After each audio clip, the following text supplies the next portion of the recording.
Szombat. Az Andrews City Life multidéző műsora. Játékok, amelyekkel érdemes újra játszani. Játékok, amelyek kiállták az idő próbáját. Játékok, történetek és élmények a múltból a jelen gémereinek. Szombat. Kezdődjön a multidézés. Kellemes szombat délutánt kívánok mindenkinek, ez az Andrews City Life nosztalgia tartalma, ahol minden olyan játék szerepelhet, amely retro, vagyis 2010 előtti, így a SimCity társadalmak is, amely már régi ismerősként köszönt vissza itt a csatornán, hiszen már 2 ilyen jellegű tartalom is volt a korábbiakban, de most úgy gondoltam, hogy akkor megint kezdjünk bele a városépítésbe. Ennek a tartalomnak a sajátossága az, hogy minden alkalommal új várost építünk, de minden alkalommal más stílusban építjük meg az adott várost. A korábbiakban már építettünk kapitalista város, vidámparki várost, a mai alkalommal pedig arra gondoltam, hogy akkor építsünk egy igazi, kőkemény ipari pusztulatot, úgyhogy most az iparváros felé fogunk elmenni, ami azt jelenti, hogy mindent a termelékenységnek és a profitnak fogunk alárendelni. Ezzel párhuzamosan pedig indítottam egy szavazást itt a csatornán, amelyet a közösségi fülre kattintva tudtok elérni, hogy milyen tartalmat is szeretnétek a következő szombati videóba, amely néhány héten belül érkezik. Megköszönöm, hogyha ott is szavaztok. Kezdjünk is akkor bele a mai SimCity társadalmakba, építsünk egy igazi ipari pusztulatot.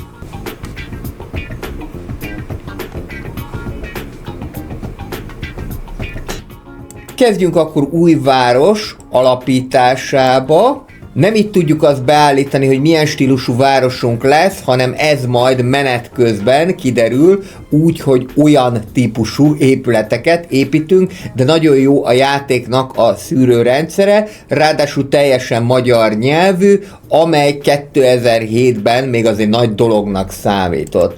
A régió most jelen esetben legyen más, mint a trópusi part.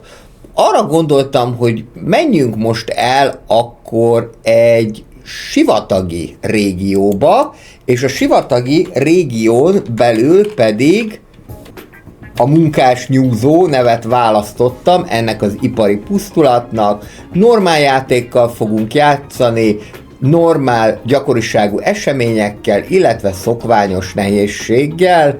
Kezdhetjük is a játékot.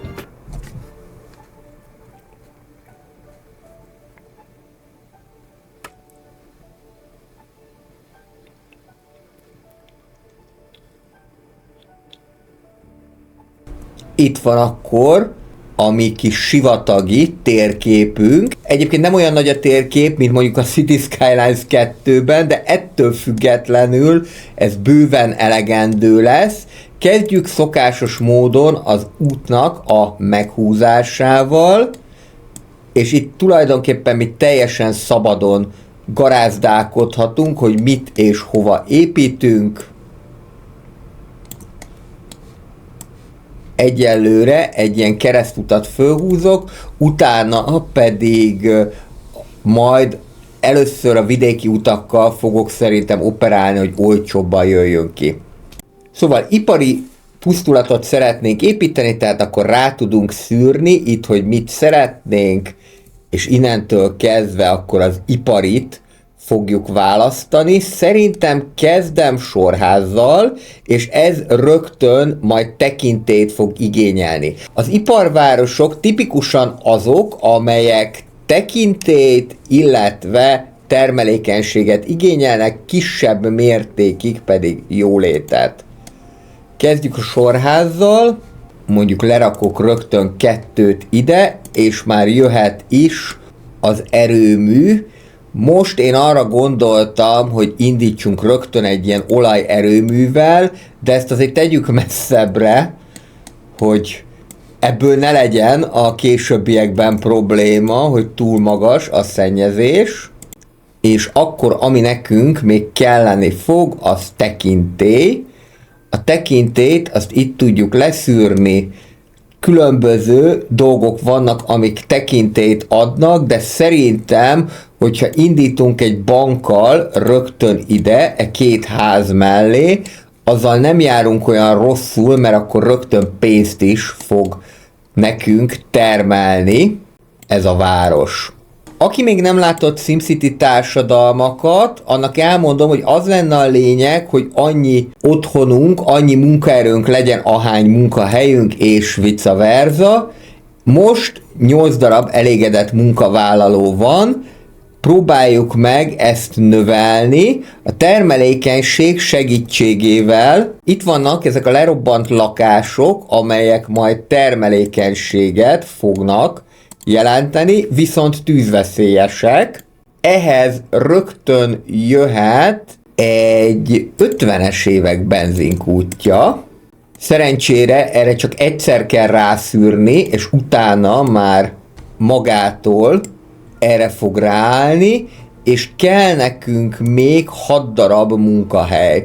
A fűrészmalmot jelenleg még nem építeném meg, mert túlságosan drága, és mindezek mellett még túlságosan sok termelékenységet igényel, de meg lehet építeni mondjuk olyat, ami rögtön spiritualitást is ad, bár az inkább a szemlélődő városnak, az ilyen spirituális városnak a sajátossága, úgyhogy szerintem van nekünk benzinkútunk, sörfőzdénk, legyen egy sörfőzde a benzinkút szomszédságában, és akkor most kell nekünk, ami termelékenységet termel. Például egy ilyen hentes üzlet, illetve ne keverjük össze a gizikét a gőzekével, egy gőzszobor is jöhet. Azt lehet, hogy meg kellett volna fordítani, most már nem fogom. Mint ahogy minden SimCity társadalmakban, itt is az lenne a cél, hogy a lehető legmagasabb díjat szerezzük meg, ehhez 10.000 lakost kell elérni, és 475 termelékenységet felhasználni, hogy az ipar kapitánya díjat megkaphassuk. Munkás nyúzó szimjei jól érzik magukat, már vannak, akik kifejezetten boldogok. Biztos vagyok benne, hogy kéne építeni egy tűzoltóságot is, de azt majd szerintem csak a későbbiekben lehet. Itt van ez az épület akció, a különleges árleszállítással a lakók ezen a napon extra boldogságot fognak kapni. Most nézem, hogy milyen rovás írással, vagy milyen írással került ez föl, ez a felirat, eddig ezt észre sem vettem. Építkezzünk tovább. Van itt a téglaház, ami meg jólétet használ föl, de ez már egy fejlettebb lakást tesz lehetővé. De kis sorba le lehet őket rakni. Szerintem előbb-utóbb majd mindenképpen kéne fűrészmalom is, mert ez termeli a pénzt. Ilyenkor érdemes azt megnézni, hogy miből mennyi simoleont tudunk szerezni, mert ez nagyon fontos abból a szempontból, hogy ne menjünk csődbe. Ez az irodai épület, ez például jó, de ehhez még termelékenységre lesz szükségünk. A munkahelyek azok viszik a termelékenységet, az otthonok fogják a termelékenységet hozni, például, hogyha még több ilyen lerobbant lakást építünk. Még 2 simán mehet, bár ettől nem lesznek túl boldogok, illetve most már célszerű lenne egy szórakozó helyet is építeni nekik. Ez a baseball pálya, ez pont jó lesz, csak egy kicsit közelebb raknám le. Szerencsére a vidéki út és a városi utca az egyforma szélességű, így amikor majd szükséges lesz, akkor simán ki lehet ezt bővíteni. Most már egészen biztos, hogy az a problémájuk, hogy nincsen hol szórakozniuk. Úgyhogy akkor le is rakom ezt a baseball pályát, mert akkor ezzel rögtön termelékenységet is tudunk szerezni.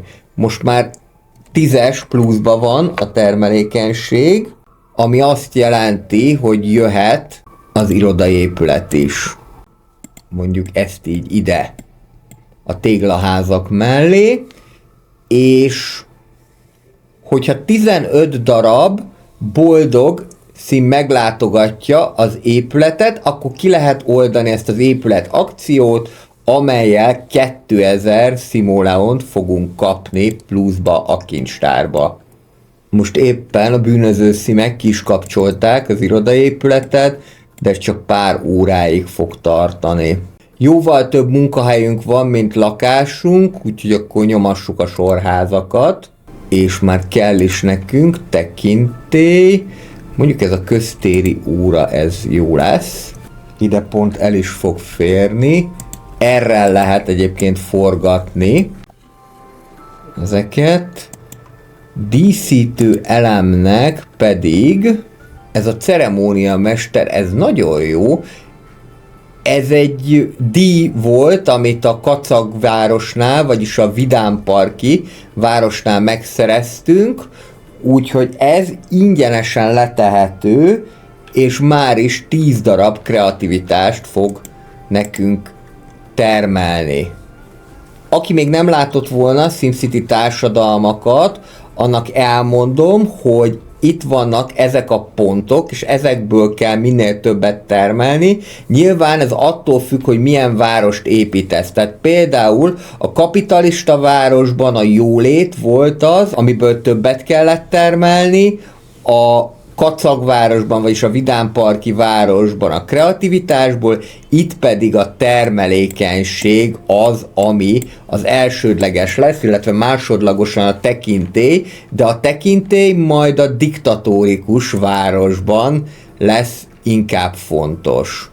Tetszik nekem ide is a téglaház, ide meg majd beépítünk valamit.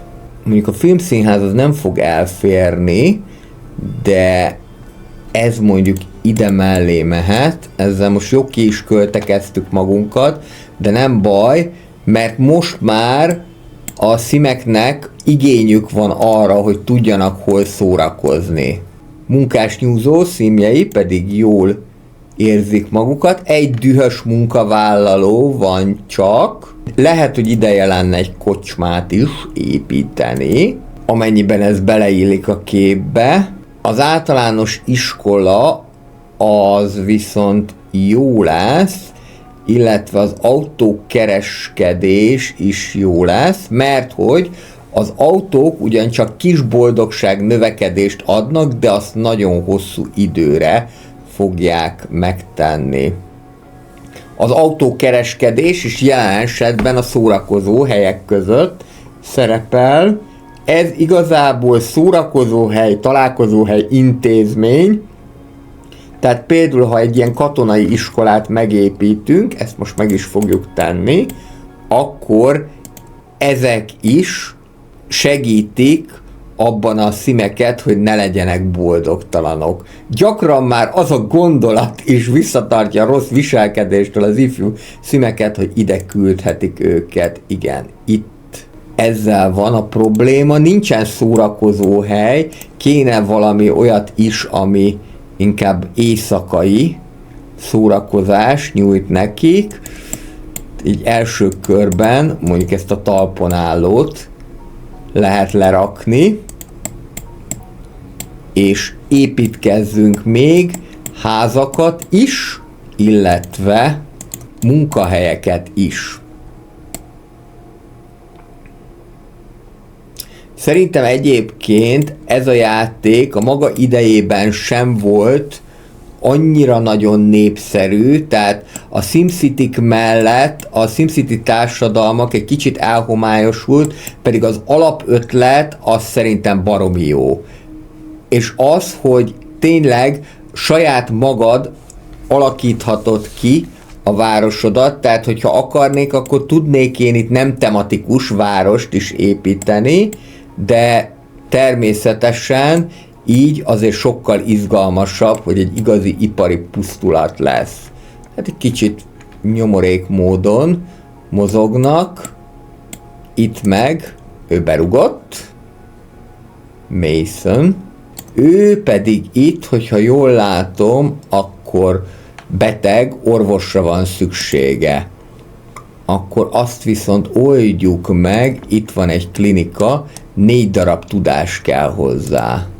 Szerencsére a pénzek időről időre azért bejönnek, és most például az összhanggal 2000 simoleont még tudunk szerezni.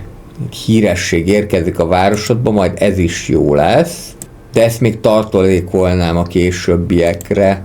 Mi az, amit kéne nekünk termelni? Mindenek előtt most már lehet ilyen bérházat építeni, amely bár sajnos tűzveszélyes, viszont rengeteg embert fog befogadni. Ennek következtében, most hogyha jól nézem, akár már meg is építhetjük a fűrészmalmot, illetve a húsfeldolgozó üzemet. Ez jobb lesz, ez a húsfeldolgozó üzem.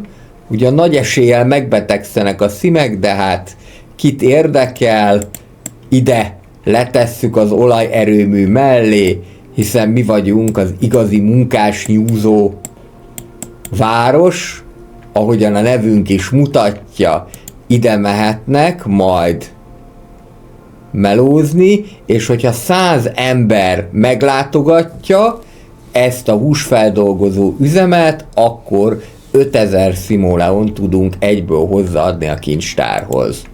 Most jóval több munkahelyünk van, mint lakásunk, viszont most már fogjuk meg abból az oldalból, hogy valamelyes szebb házakat is építünk. Ezek a házak nagyon jók abból a szempontból, hogy sok embert tudnak befogadni, de eleve egy boldogság mínusszal indulnak azok, akik itt laknak. Mondjuk azt el is hiszem, pláne itt a húsfeldolgozó üzemtő szomszédságába, rögtön ezáltal nagy eséllyel megbetegszenek, illetve az épület az átlagnál nagyobb eséllyel gyullad ki. Tehát ezt mindenképpen csak óvatosan építsétek. Mehet még egy sorház, elvégre párosban szép, sőt, lerakok én ide még egyet, és akkor végre tudunk munkahelyet is építeni. A közbiztonság az biztos, hogy jó lesz, és még 4 emberrel tudjuk ezt megtámogatni. Igazából még egy irodaépület jó lehetne, mert az a sok mindent lehet elérni, viszont itt van a textilgyár is, amely 20 darab termelékenységet igényel.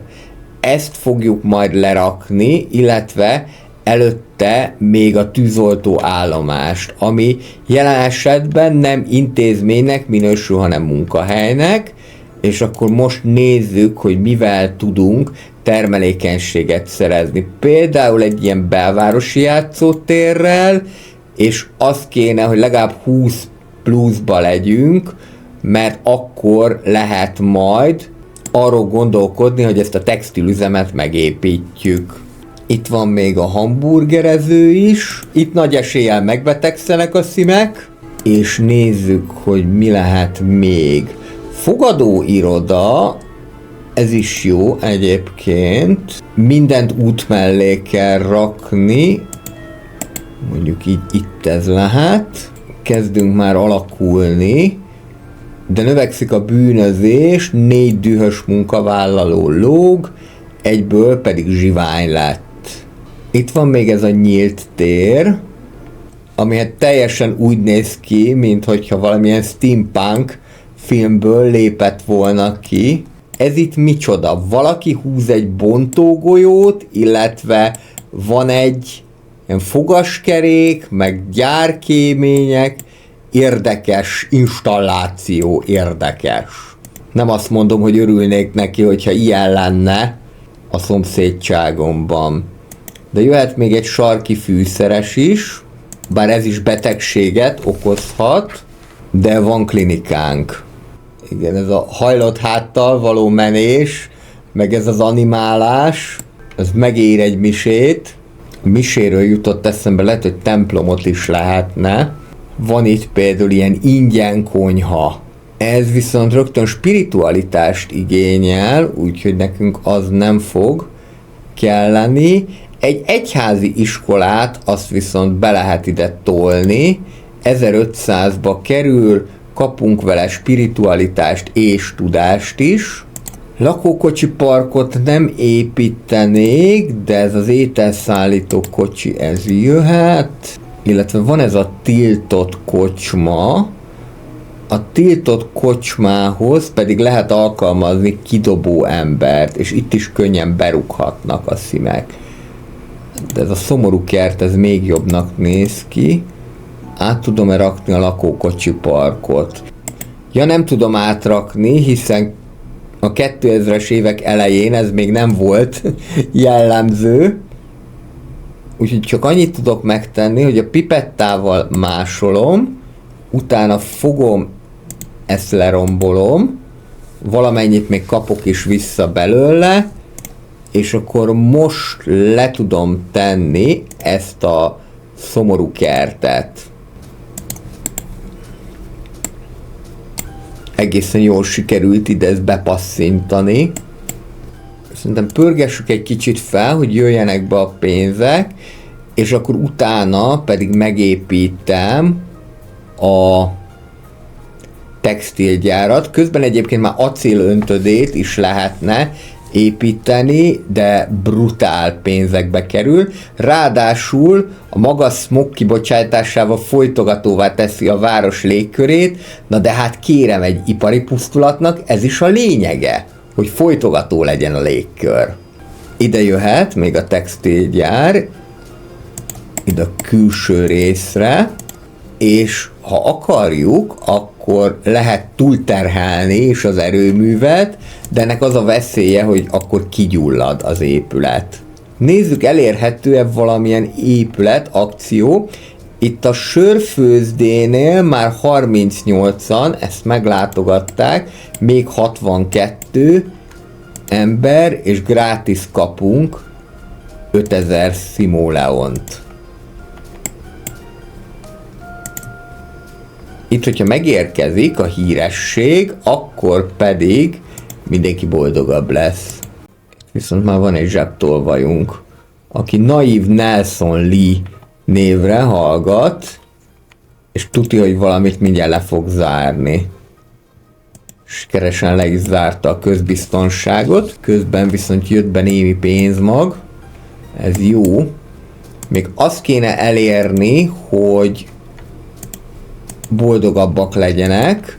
Közben már a húsfeldolgozó üzembe is elkezdtek bemászni az ipari pusztulat lakói. Itt viszont jó sok extatikus munkavállaló van.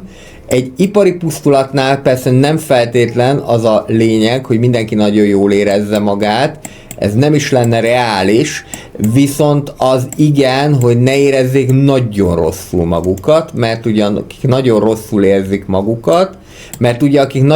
érzik magukat, simek, azokból zsivány lesz. A zsiványok pedig lezárják az épületeket. Lehet még lakást építeni, majd itt a későbbiekben a munkásszálló is be fog figyelni, de most arra gondoltam, hogy ilyen kis aranyos téglaházak jöhetnek, és ebből akár minél több is. Ezekről a városi palotákról csak úgy süt a jólét. Újra visszamegyünk 30 000 környékére, ami azt jelenti, hogy lehet építkezni.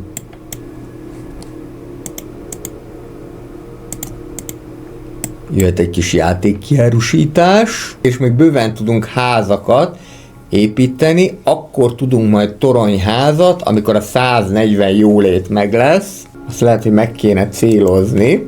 Az ügyvédi iroda az jólétet igényel, ám a zálogház az viszont jólétet fog adni.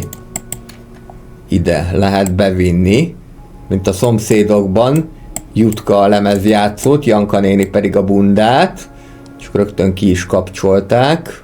Húsfeldolgozó üzem bejáratát eltorlaszolták a zsiványok. De elvileg most már megint dolgoznak. Milyen nap van ma?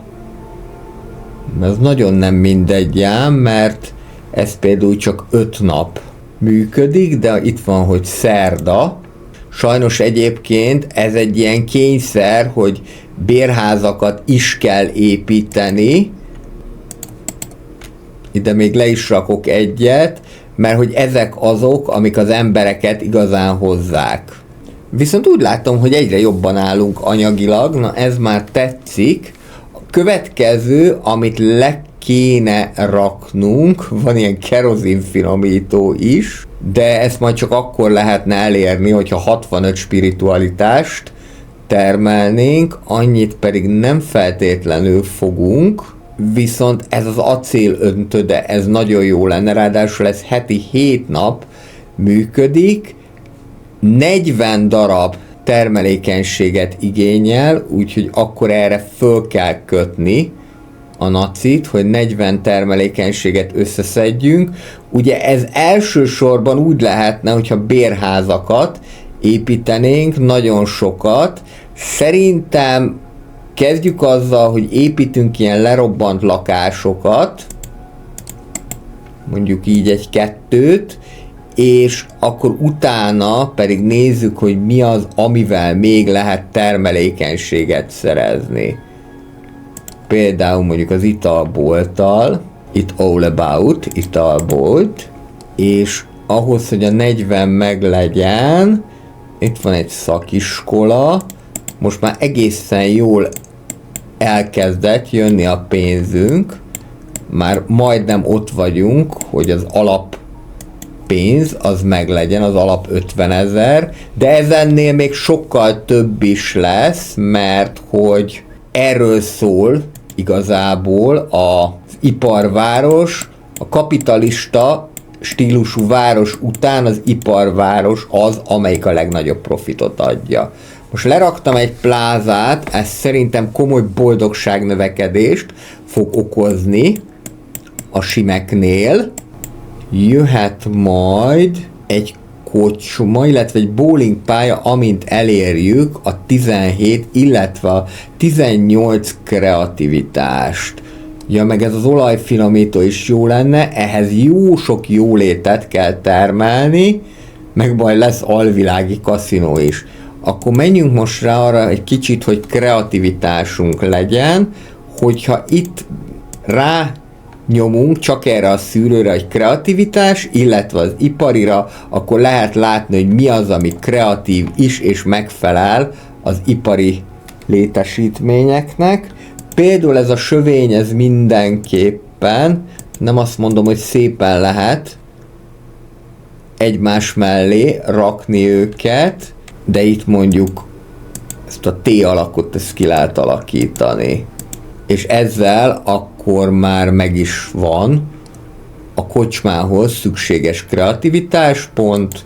Többfajta kocsma van egyébként. Kocsma, talpon fekvő, ami a helyi köptetőnek felel meg, illetve italbolt is. Szóval nem probléma, ha ebben a városban valaki piázgatni szeretne. Nézzünk még, milyen díszítő elemekkel lehet kreativitást szerezni. Ezzel a vaskerítéssel, ezzel mondjuk tekintélyt, ez se rossz. Le lehet itt keríteni a zálogházat a vaskerítéssel, és jöhet egy bowlingpálya. Ez ráadásul tekintélyt is fog jelenteni. Nem akartam, de lesz még egy pár bérház, mondjuk így 1-2, és akkor most már csak 9 darab tekintély kell ahhoz, hogy az acélműveket lerakjam. Közben megjelent egy ilyen military bolt is, illetve még lehet nightclubot is építeni, és még egy nyílt tér jöhet, és azzal akkor meg is van az acél öntödéhez szükséges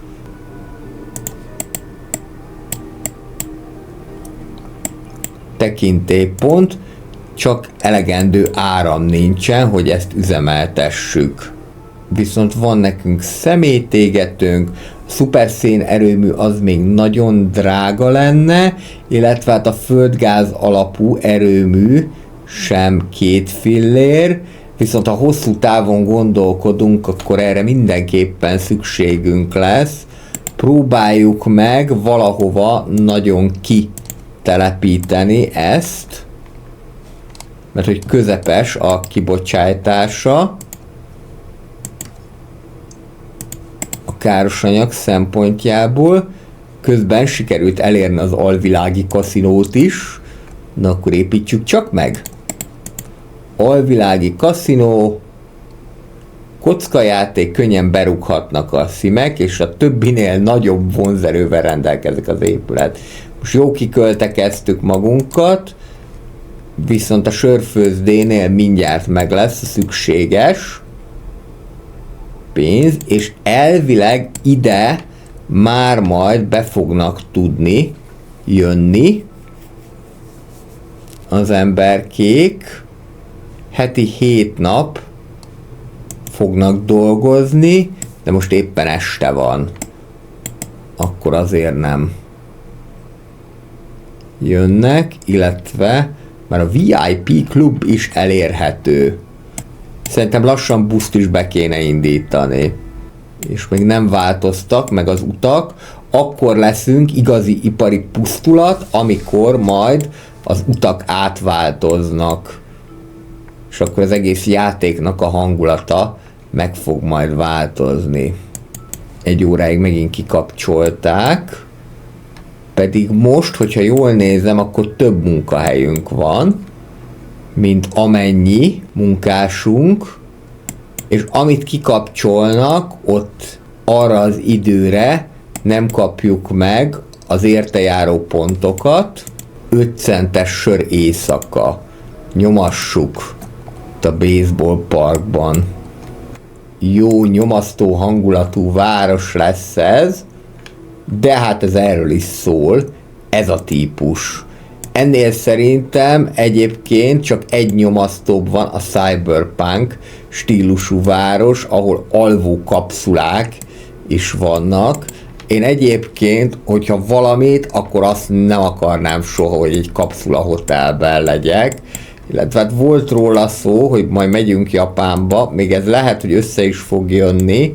Most ebben az évben a munkám miatt nem tudom ezt megvalósítani, de ha majd egyszer ez össze fog jönni, akkor azt mondtam, hogy oké, egyszer kipróbálom azt, hogy ilyen kapszula hotelben, de azokból is a tágasabban aludjak, de egyébként nagyon nem szeretem az ilyesmit, úgyhogy egy tapasztalás bőven elég lesz erre. Megint itt egy újabb nap, elég sok mindent kapcsolnak ki, mert nem túlságosan boldogok, kellene még valami, ami növeli a boldogságukat, csak az a baj ezekkel az ipari létesítményhez tartozó szórakozó helyekkel, hogy ezek mindig vagy betegséget okoznak, vagy annak az esélyét növeli, hogy bűnözők lesznek. Lásd például tiltott kocsma. 3% esély van a létrehozásra, zsebtól vagy betörő huligán gyújtogató, de akár polgárőr is lehet. Viszont úgy látom, hogy ami kompromisszumok nélküli, ez a Simsek komédiása, ehhez 45 darab kreativitást kell elérni. Nézzük, mi illik ebbe a képbe. Például egy közepes szökőkút és egy köztéri szobor, az rögtön jöhet is. Most megint van pénzünk, ja, és ez a külvárosi játszótér. Ez nagyon jó lesz, akkor itt kialakítunk egy szimpatikusabb terecskét, akár ezekkel a sövénykerítésekkel is. Igen, és ezt csak errefele tudom megépíteni. Hát ha nagyon akarom, akkor még erre dupla falu dolgot létrehozhatok. de minden esetre ez azért erősen korlátozott, hogy hogyan lehet ezzel építkezni. Még egy ilyen nagy szökőkút el fog férni, mondjuk úgy ide, és már megkaptuk a kreativitás bronzérmet is, mert hogy 50 kreativitást termelünk, és most akkor jöhet ez a Simszek komédiás klubja, akár hogy nem fér ide, itt akkor úgyis piros épületek vannak ide. Ez a városnak egy előkelőbb része a sorházakkal, bár a sorház is olcsó szállásnak számít, de legalább nincsen extra boldogság igénye. Nem úgy, mint a bérháznak. Ami még kellene, az még több otthon, és akkor már meglennénk azzal, hogy az acél öntöde is maxon termeljen. Most még pár óráig kikapcsolták, de ez a 31.500 heti simoleon termelés, ez nagyon-nagyon jónak számít, és mindjárt meg lesz ez is, ez az épület akció is a sörfőzdénél, a húsfeldolgozó üzemnél pedig ez már meg is van, úgyhogy ki is oldjuk. Ilyenkor ezt érdemes kioldani, mert hogy akkor tud újra termelődni, tehát érdemes rendszeresen figyelni azt, hogy milyen épület akciókat lehet kioldani. Nyilván, ami pénzbe kerül, az egy más történet, tehát ott azt mi döntjük el, hogy szükségünk van-e rá, vagy sem. Mondjuk most valami boldogságnövelés az jó lenne. Mondjuk egy ilyen 5 centes sörészaka, meg jöhet a Filmstar is. Több mint 60 000 simoleonod van a kincstárban, ezért megkapod a kincstári bronzérmet. Egymás után szerezzük meg az újabb és újabb díjakat. Koreai Steam Achievementeknek lehet ezeket fölfogni. Ezeket a díjakat. Mert hogy ekkor ugye még nem volt Steam, és maga ez a tartalom is teljesen CD-ről lejátszott, mert nem is lehet kapni forgalomban ezt a játékot, csak hogyha régi retro boltokban ezt fölkutatjátok, pedig mondjuk ennek a játéknak egy felújítását azt nagyon adnám. Következő szerintem az öntöde lesz, amit meg fogunk építeni, de 30 darab tekintély kell hozzá, úgyhogy akkor építsük a tekintélyt adó épületeket. Ezen a szinten már előfordul, hogy bizonyos épületek ismétlődnek, de még így is elég nagy változatosságot mutatnak, tehát nem fenyegeti őket az egyhangúság veszélye. És most már abból a szempontból is szabadabbak vagyunk, hogy nem is feltétlenül kell arra koncentrálni, hogy olyan épületeket építsünk, amik olyan nagyon nagy profitot fognak adni. Tűzoltóállomásunk van, gépészeti bolt, ez majd akkor lehet, ha elérjük a 105 termelékenységet, de az meg mindjárt meg lesz. Nézzünk egy-két ilyen lakókocsi parkot is, ide még inkább a szélére a városnak. Hát ez már mondjuk tényleg a legalja, hogyha ilyenbe kell lakni. Ja, meg amit mindenképpen mondtam, hogy indítsunk be egy buszt. Mert most már elég nagy a város ahhoz, hogy busz is lehessen. A közlekedést azt nem tolták nagyon túl. Van busz meg metró. A metró az nem igazán látványos, nagyon nagy városoknál jó, a busznál pedig csak le kell rakni a buszmegállókat, és akkor szépen el tudnak jutni az emberek A-ból B-be. Kb. Ennyi a történet. Tűz ütött ki itt az egyik sorházban, elvileg valahol itt kell, hogy legyen a tűzoltóautó. Kérdés, hogy építettem-e tűzoltóállomást, de én úgy emlékszem, hogy építettem. Nem baj, akkor kaptok még egyet, ezen már nem újjon. És Akkor ki is küldöm azonnal a tűzoltóautót. Riadó. És most még majdnem 3 napon keresztül kikapcsolva marad ez az épület. Nagyon elszakadtak egymástól a szimek, már ami a boldogságot illeti, mert vannak, akik nagyon boldogtalanok, és vannak, akik nagyon boldogok. De akkor még egy ilyen bolhapiac az nem volt, úgyhogy akkor ezek kárgónadrágok, amelyek gyenge, rövid ideig ható boldogságfokozók, használt ruhák, rövid ideig tartó enyhe boldogságlöket, illetve a játékok, amelyek pár napig tartó nagy boldogságlöketet adnak. És most már meg lehet építeni a gépészetboltot is. Ha nem találnánk, akkor itt van gépészeti bolt, ami vinni fogja a termelékenységet, és 12 új munkahelyet teremt. Na ez mondjuk kellene is fog, mert most több emberünk van, mint ahány munkahely. Munkásnyújtó igazi ipari központ lehet. Növel népességedet, biztosíts be, hogy nagy mennyiségben fogyasszák a produktivitást, és munkásnyújtó díjat nyerhet. Már csak az utaknak kéne átalakulnia.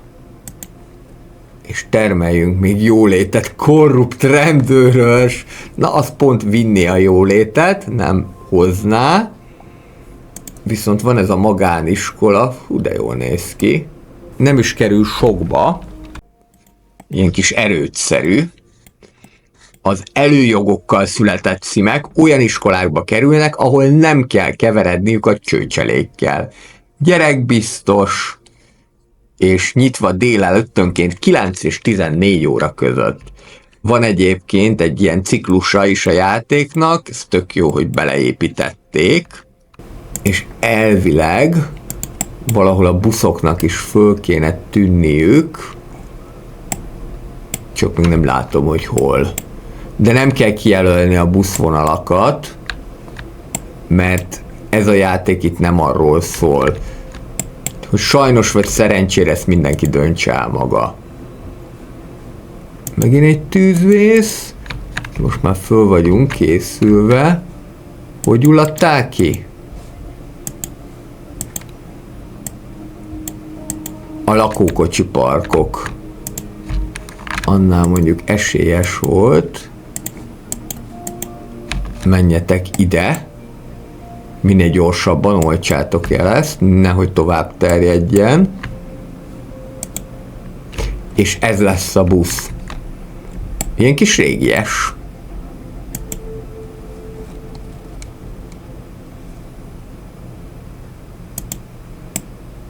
Kevereg ide-oda, közben pedig eloltják a kigyulladt lakókocsi parkot is.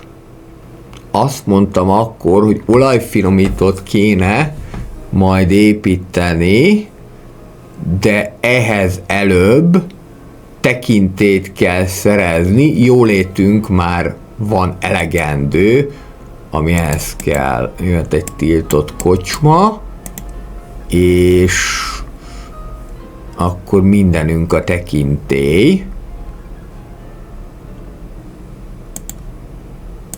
Az összes többi is, ami hát sajnos többségében betegséget okoz, de most nagyon más választásunk nincsen.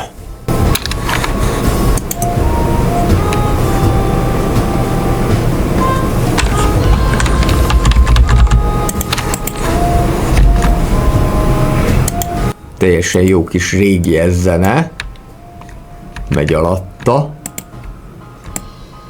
Az 50-es évek benzinkutát eltorlaszolták a zsiványok.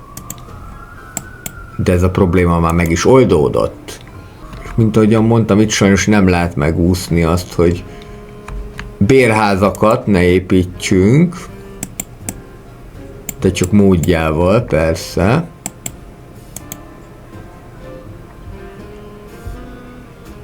A versenypálya ez jó, drága,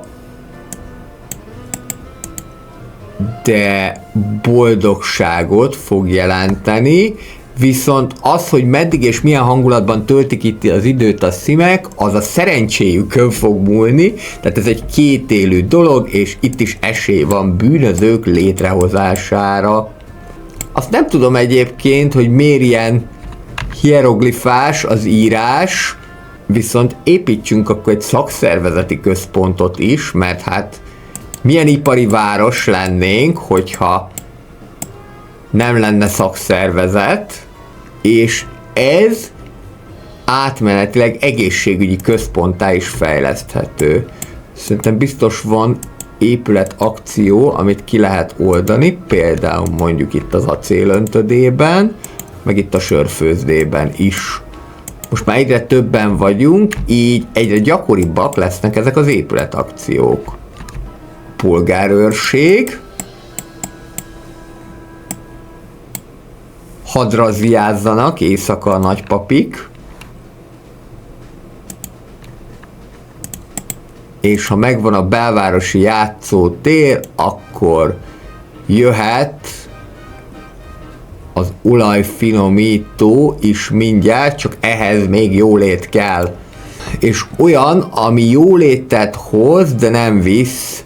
Például mondjuk ez a mértékletességi központ, ez a spiritualitást is hozni fogja, az nekünk annyira nem számít, az az ilyen szemlélődő spirituális városokban, viszont itt esély van arra, hogy egy szent szimet hozzanak létre, aki lehet utcai prédikátor, mértékletesség hirdető, hídgyógyász, vagy akár fanatikus is.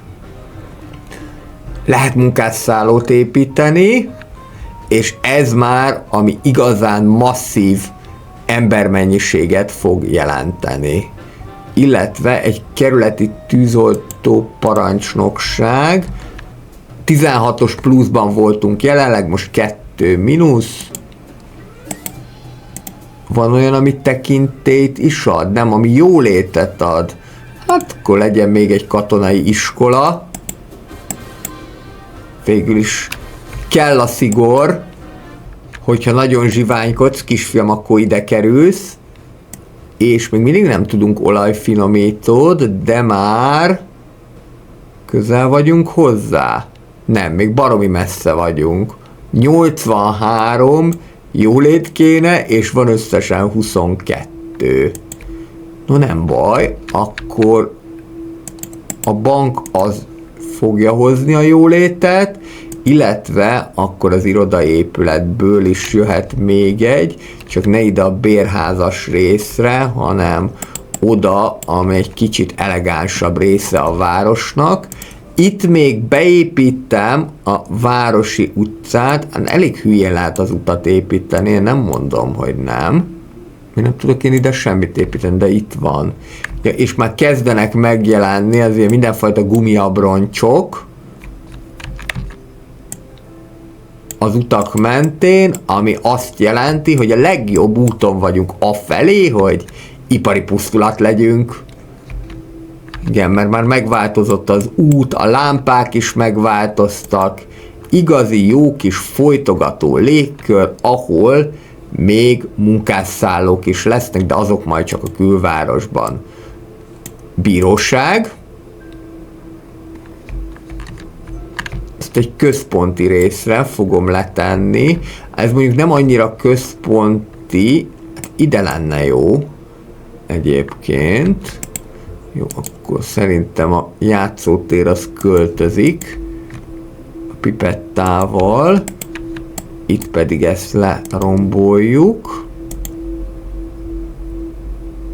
És igen, hogyha lerombolok egy épületet, akkor elveszik valóban az a pont, amit kaptunk. Most már egyébként börtönt is lehetne, de nekem most a bíróság tetszett meg.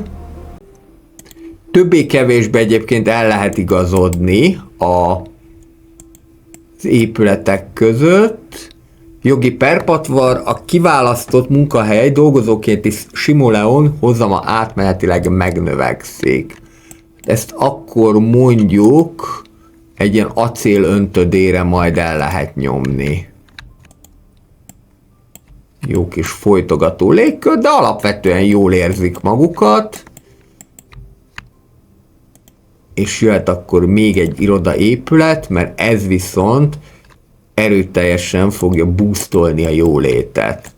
Most már annyi munkahelyünk van, hogy akár 2 munkásszállót is lerakhatunk. Ezek nagyon drágák, viszont nagyon sok ember is fér bele. Ezt nem tudjuk normálisan megépíteni. Csak így, ez így nem lesz jó.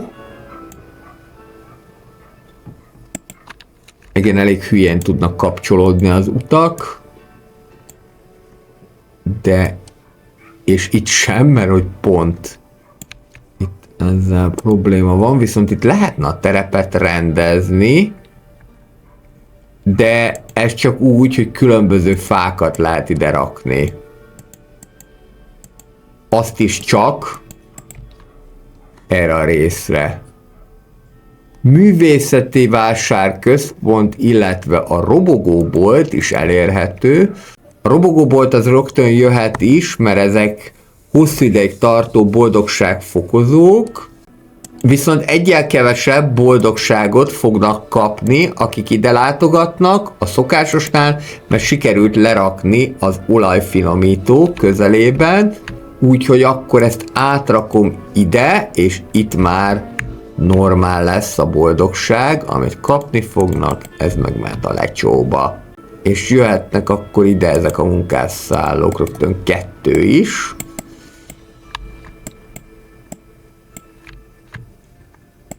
Hát igen, én mondjuk egyszer voltam egy ilyen munkásszállóban, Hamburgban, azt hiszem ott volt szállásom, hát azt mondtam, hogy nem feltétlenül ragaszkodnék még egyszer ehhez az élményhez, elment, de mondjuk, hogy fürdeni csak délelőtt mertem. Nagyon későn este már nem. Teljesen ilyen kis régies autók és régies buszok is mennek az utakon. Úgy látom, hogy most már megvan az olajfinomító is. Hát ezt rakjuk valahova ide nagyon ki. És viszont akkor ide is jöjjön ki a busz, meg ide a munkásszállóhoz is. Gürcölde 24.500 simóleont fog termelni hetente, és szintén veszélyes lesz itt dolgozni, de itt is lehet a termelési ösztönt majd nyomatni. Jöhet egy ilyen, most már annyi munkahelyünk van, hogy valaki kéne is, hogy dolgozzon itt, úgyhogy akkor a más típusú munkásszállók is jöhetnek ide szembe velük, és mivel már több mint 200 a termelékenységünk, ezért megkaptuk a termelékenység ezüstérmet. A trófea megszerzéséhez 10.000-nél több ember kell, hogy legyen a városban, és 475 termelékenység. Egyébként ezeket a városokat is el lehet vinni több irányba, tehát ez mondjuk egy kétarcú város, mert van benne szegény negyed és gazdag negyed is, de el lehetne vinni abba az irányba is, hogy inkább gazdag legyen toronyházakkal, vagy el lehetne vinni abba az irányba is, hogy inkább szegényebb város legyen még több ilyen munkás szállóval. Most úgy sikerült megépíteni, ez részben mondjuk tudatos volt, hogy itt van egy gazdagabb, módosabb része, és itt pedig egy szegényebb része, akik úgy kb. Megfulladhatnak a füsttől, meg a mindenféle gyárnegyedektől. Itt például rögtön már 2-es boldogságminusszal indítanak. Na, ehhez kell inni, gyerekek, az biztos. Szerintem ide kaptok is még egy bolhapiacot. Ragály szedi áldozatait ezekben a zsúfolt városrészekben, de még mindig jobb itt, mint az utcán aludni. Szerintem lassan egyébként lehetne egy börtönt is építeni, mert ez semlegessé teszi a szimeknek a hangulatát, és itt ugye a 20-t azt úgy kell érteni, hogy nem boldogabbak lesznek ettől, hanem 20 embernek tudja megváltoztatni a hangulatát. Jaj, ha megint ide raktam le. Ez nem jó itt. Akkor gyere ide börtön, inkább így ide, és akkor remélhetőleg valamennyit vissza is kapok. Aha, felét visszakapom, jó. És a begyűjtéssel azonnal kiküld egy rohamrendőr osztagot, megtöltsék ezen létesítmény celláit zsivány simekkel. Ezt még mindig nem tudom, hogy sim vagy szim, de hát szerintem értitek. Úgyhogy ezen nem akadunk fent. Ez egyébként majd a börtön és a mindenfajta javító intézet az a diktátor városoknak lesz a sajátsága. Itt van a rohamrendőrség. Mindjárt mindenkit begyűjtenek. 2 darab dühös munkavállalónk lesz, ezt valószínűleg be is fogják gyűjteni. Megint egy tűzvész, tuti, hogy ide a közelbe fogok lerakni egy tűzoltóságot, mert túlságosan messze van ehhez ez az épület. Alapvetően egyébként jól érzik magukat, bár 24-en szomorúak, viszont többen boldogak, mint amennyien nem. De mint mondottam, ez a város nem a boldogságról szól. Legalábbis ez a típusú város. A motorbolt, a motorkerékpárok nagyon nagy hosszú ideig tartó boldogság löketet adnak. Ugye minél közelebb építjük meg az adott lakóházhoz, annál nagyobb eséllyel fognak azok oda menni, akik a közelben laknak. Viszont ugye figyelni kell arra, hogy ne rakjuk le mondjuk az olajalapú erőmű közelébe, vagy tulajdonképpen bármelyik munkásnyúzó üzem közelébe, mert akkor már kevesebb boldogságot fog adni. Hát ez az, amit a közgazdaságtan externáliának nevez. Úgyhogy íme a negatív externáliának a megnyilvánulását is láthatjuk a SimCity társadalmakban. Jött a Star Review, ami által 7 darab boldogságot fognak kapni, hogyha meglátogatják ezt az épületet. Ha a rendőrség képtelen a rend fenntartására, ezek a szimek maguk gondoskodnak a dolgukról. Egy gyújtogató azonnali útnak indítása, aki ellátogat a kijelölt házba. Jó, hát látogassunk el valahova. Szegény embert az ág is húzza alapon. Látogass el a lerobbant lakásba, de nem tudom, hogy ez vajon tényleg a gyújtogató fog ellátogatnie, és tényleg véletlenszerűen kiválaszt egy-egy otthont és leégeti. Bűnöző! Azt a mindenit. Tehát most tulajdonképpen elküldtem valakit a Molotov koktéllal. Na, erre kíváncsi leszek. Mr. Ipari pusztulat. Hogy sikerül ezt megoldani. Csak azt nem tudom, hogy ennek mi értelme, mert hát elvileg nem az lenne jó, hogy én leégetem másoknak a házát, puff, már be is ment, és már ki is tört a tűz a lerobbant lakásokban.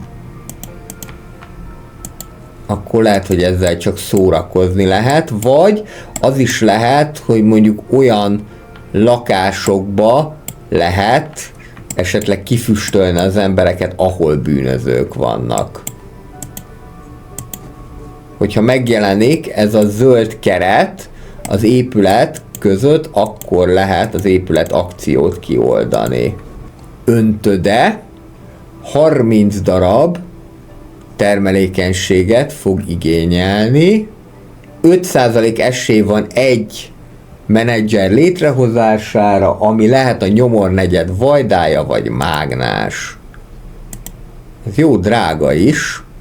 Ide az olajfinomító szomszédságába jöhet, ahogyan azt gondolni lehetett. Most nincs elég áramunk. Olajfinomító mellé jöhet az olajerőmű is. Így akkor itt szépen egyszerre minden externáliás épület megjelenik. Ostorpattogtatás növeli a közeli munkahelyek simóleonhozamát, de ennek az alkalmazottak boldogsága az ára. Kattints újra a deaktiváláshoz. Jó van, pattogtassunk ostort, és így itt 4000-rel többet fognak termelni, itt meg 5000-rel többet, viszont kevésbé lesznek boldogok. Itt meg majdnem 6000-rel többet. Jó van, jöjjön a pénz. És vegyük is föl a fokozatot, mert így nem fogunk soha eljutni odáig, hogy megszerezzük a trófeát. Itt pedig szerintem még simán elfér 2 darab munkásszálló, ide meg majd még egy talpon fekvő is. Ahhoz, hogy a toronyházat elérjük, ami ennek az ipari pusztulatnak a szebbik, gazdagabbik arcát jelenteni, 140 darab jólétet kell termelnünk, ebből már megvan 129, ráadásul ahogyan egyre följebb megyünk, egyre több jólét is termelődik, egyre inkább olyan épületek vannak, amivel egyre több jólétet lehet termelni. Ez a korrupt rendőrőrs is jó egyébként. Szerintem ide ez le is kerülhet. Rohamrendőr osztag azon a kibocsátása, amely a zsivány szímeket legközebb büntetés végrehajtási intézménybe juttatja. Na most annyira kiköltekeztük magunkat, hogy most én szerintem csak egy bankot építek, ezzel már megvan a toronyházakhoz szükséges jólét, és itt a toronyház is. Ez nem a felhőkarcoló, hanem a toronyház, de nagyon jól néz ki. Szerintem akkor egy ilyen toronyházat is mindjárt letolok. Egyre több a tűzvész.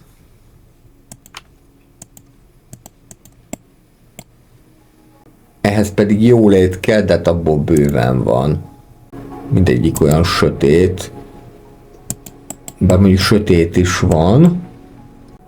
Szerintem mondjuk ebből a játékból mindegyik várostípussal érdemes lehet egyszer játszani, mert bár ugyan vannak ismétlődő épületek, például mondjuk a Gürcöldét is már megépítettük, azt hiszem pont a kapitalista városban, de ennek ellenére mégis mindig vannak olyanok, amelyek teljesen egyedivé tudják varázsolni egy-egy városnak a hangulatát. Tehát például mondjuk a bérház majd meg fog jelenni a diktatórikus városba is, amely valószínűleg majd a következő ilyen SimCity társadalmaknak a témája lesz. Ott már majd arra kell figyelnünk, hogy mindenki a parancsainknak engedelmeskedjen és alávesse magát, teljes egészében a nép akaratának, ami gyakorlatilag a központi hatalom akaratát fogja jelenteni. Azt mondtam, hogy lerakok még egy tűzoltóságot. Itt lesz majd ez az óriási fémöntöde. Ez lesz az ipari városnak a csúcsa. Viszont van még előtte ez az egyesületi acélművek. Most már a széndioxid kibocsátás közepes, 92% szennyeződést az épületek, 8%-ot pedig a járművek okoznak. Ha lerakom ezeket az egyesületi acélműveket, az nem fog nagyon javítani a helyzeten. Viszont itt, mivel megy az ostor pattogtatás, 27 000 pénzt fogunk tudni vele keresni heti szinten. Egyébként, hogyha akarnám, akkor már akár metrót is építhetnék. Rendben, legyen egy kis föld alatti. És így akkor ezt is tudják majd használni. Gyorsabban el tudnak jutni a városon belül. Igen, mert már elég nagy a városunk. És ezt majd még lehet fokozni. Szóval ez a játék simán megérne egy felújítást, ki kéne javítani az animációt, és fejlettebb közlekedést létrehozni hozzá, akár még újabb stílusú városokat is, de szerintem nagyon pöpec játékot lehetne ebből csinálni napjainkban is. Ez az óriási fémöntödel lenne a következő, viszont most elsősorban az kéne, hogy minél több emberünk legyen, és ehhez akkor én még ide is fölhúznék egy munkásszálló sort. Már amennyiben elférünk ide. Nem, itt már csak errefele férnénk el. Itt még ez elfér. És mondjuk még itt ez a 2 is. És még így is bőven van munkahely. És most már egyre gyakrabban elérhetőek az épület akciók is, mert már 7000 fölötti a lakosság.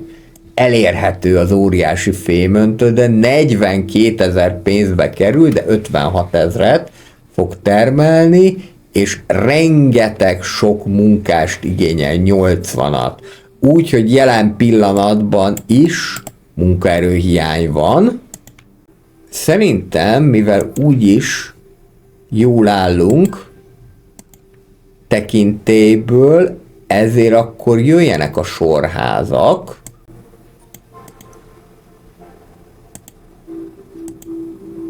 Egymás után, amennyi lehet, ez jóval olcsóbb. Mint a munkásszálló.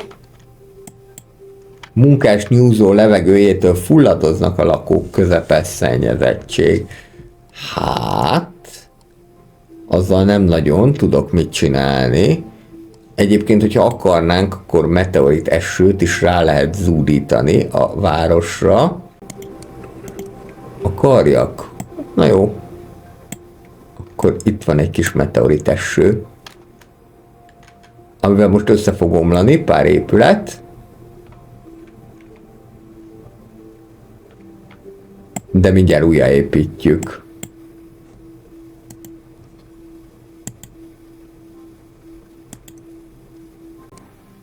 Például ezt az alvilági kaszinót. Meg a lerobbant lakásokat is, illetve a bérházat is, bár akkor lehet, hogy rögtön már munkásszállót alakítok ki a helyébe.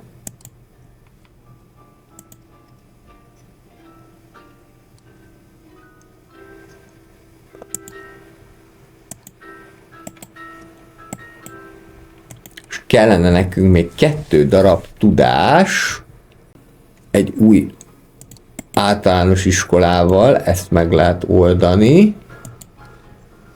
Na te most ehhez leszel közelebb. Itt mutatja is egyébként zölddel, hogy hova kell kiküldeni a tűzoltóautót. Úgy tűnik, hogy már ez a meteorit eső sem tudta befolyásolni a sorsunk alakulását, mert bár elég sok épületet lerombolt, de szerencsére a legnagyobbakat érintetlenül hagyta. Ez mondjuk egy kicsit hülyeség volt a részemről, hogy ráeresztettem egy meteorit esőt a városra, de szerencsém volt. Meg akartam mutatni ezt is. Nincsen egyébként olyan sok katasztrófa, mert van tornádó, földrengés, meteoriteső és ennyi, illetve elő lehet idézni egy véletlenszerű katasztrófát is, de akkor most már innentől kezdve nem kísértjük a sorsot, hanem menjünk a trófea felé. Nagyon sok épületet ki is kapcsoltak ennek következtében, úgyhogy nézzünk valami olyat, ami boldogságot jelenthet. Az elmegyógyintézetet is le lehetne rakni egyébként, meg a sportstadiont is, csak ahhoz nagyon-nagyon sok jólét kell. Mi az, ami jólétet termel? Hát csak az irodaépület, ha jól látom, meg most már ez egyébként el is fér, mert hogy megint sok lett a munkás gyerek, az áram pedig kevés. Két ilyen földgáz alapú erőmű, mérsékelt széndioxid kibocsátás van.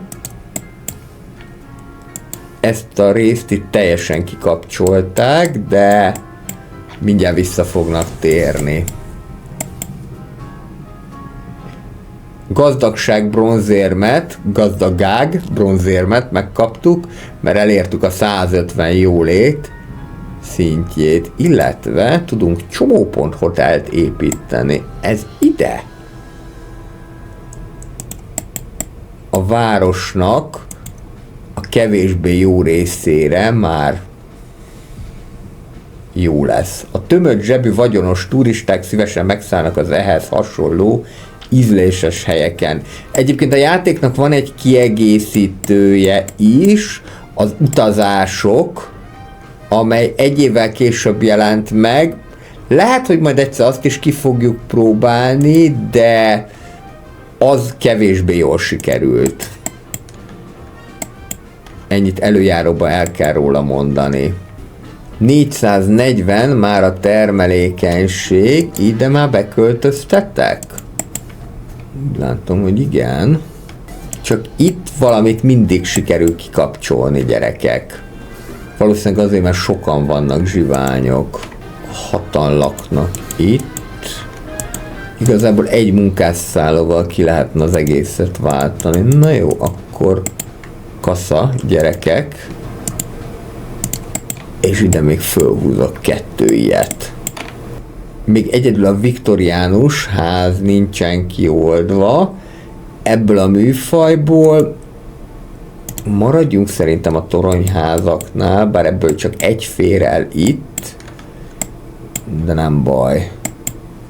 És a trófea eléréséhez nem csak az kell, hogy 475 termelékenységi energiát termeljünk, hanem az is, hogy ennyit föl is használjunk. Messze nem használunk föl ennyit.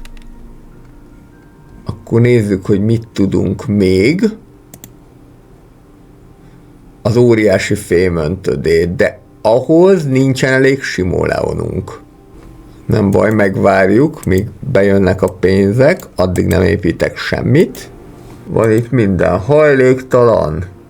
Régen bulizom, ideje hazamenni és pihenni. Hogy fogsz te hónap bemenni a Gürcöldébe? Úgy tudom, hogy egyébként magától is kimegy egy idő után a tűzoltóautó, de ez a biztosabb, hogy kiküldjük. Jöhet akkor az óriási fémöntöde. Ez tényleg brutál nagy. 67.200-at tud termelni, és hogyha még bekapcsolom az ostorpattogtatást, akkor sem fog többet termelni, mert úgy tűnik, hogy csak egy helyütt lehet bónuszt adni nekik. Bekapcsolom, és akkor is csak az épület saját hatása érvényesül. Akkor nem kell duplán ostort pattogtatni. Mivel tudnánk még termelékenységet felhasználni, akár még lehetne még egy öntöde is.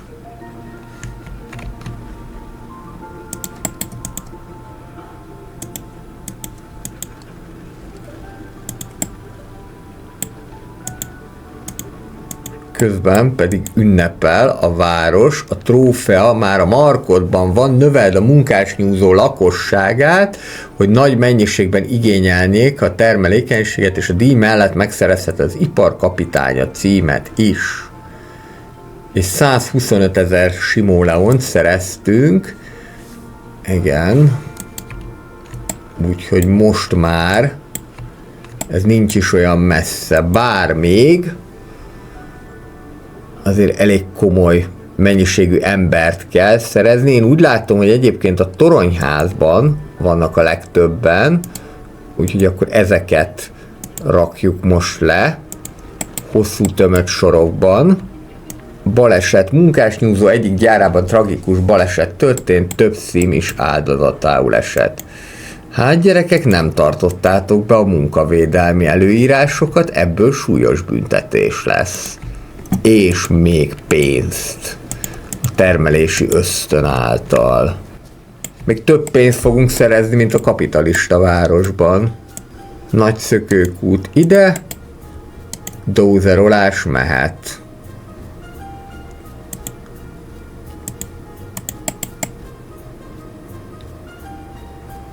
Hát nem teljesen egyforma, de 2 cukorral elmegy.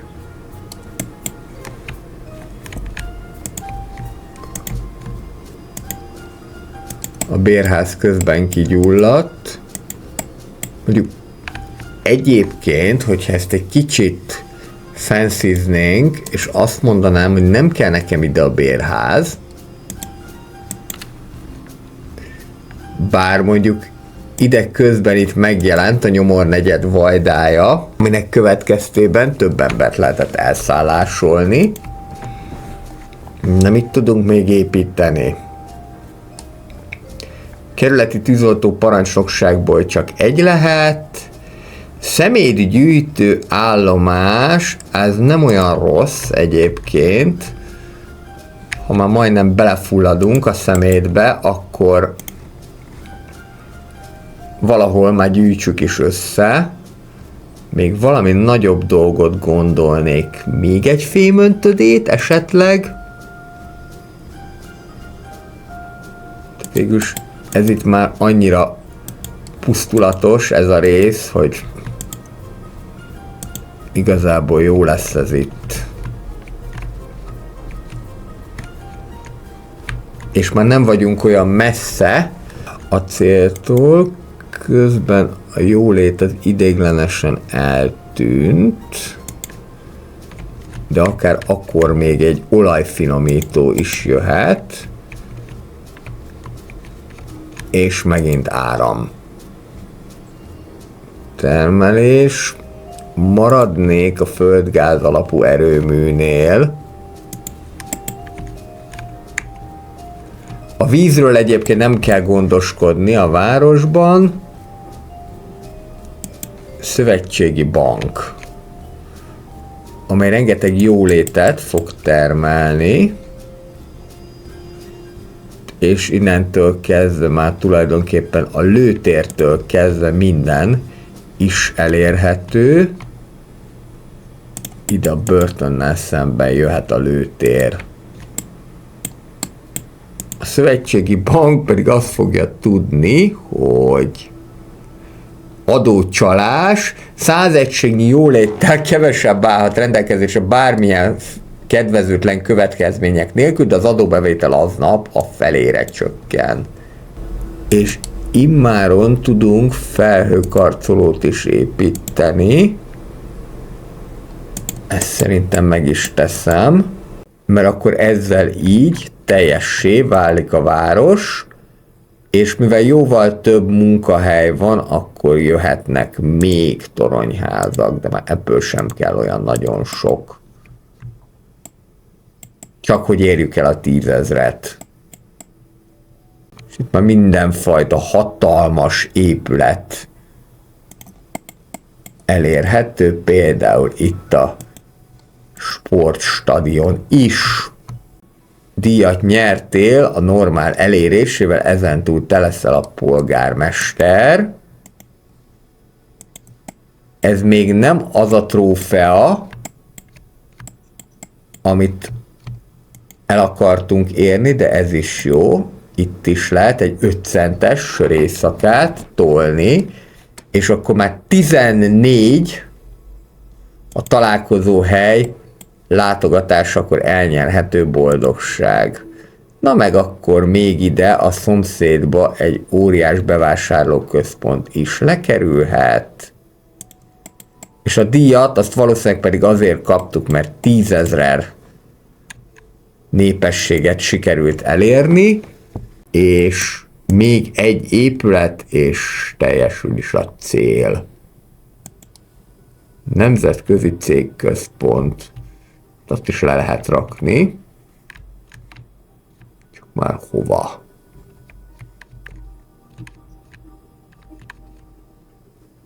Ahol méltó módon néz ki. Mondjuk innét még a metróállomást azt eltakarítjuk. Itt van, nem is olyan könnyű ezt megtalálni. Ez majd inkább a Cyberpunk városba lesz jó, viszont minden munkahelyi dolgozónál növeli a megtermelt javak értékét. Vigyük még ki ezt a termelékenységet. 514 mínusz 40, az 474, mínusz 3, 471. Tehát, hogyha én ide lerakok egy sörfőzdét, akkor elnyerjük az iparkapitányának a címét, amellyel pedig további 10 darab termelékenységet tudunk szerezni. Ezt a trófeaszobrot még én ide lerakom, és akkor ezzel megköszönöm szépen a szíves figyelmeteket, ez volt a Reszombat mai adása. Hétfőn találkozunk újra szokásos módon a City Skylines 2-vel. Mindenkinek kellemes hétvégét kívánok. Sziasztok! Önök a Reszombat adását látták. Köszönjük megtisztelő figyelmüket. Várjuk Önöket a következő alkalommal is.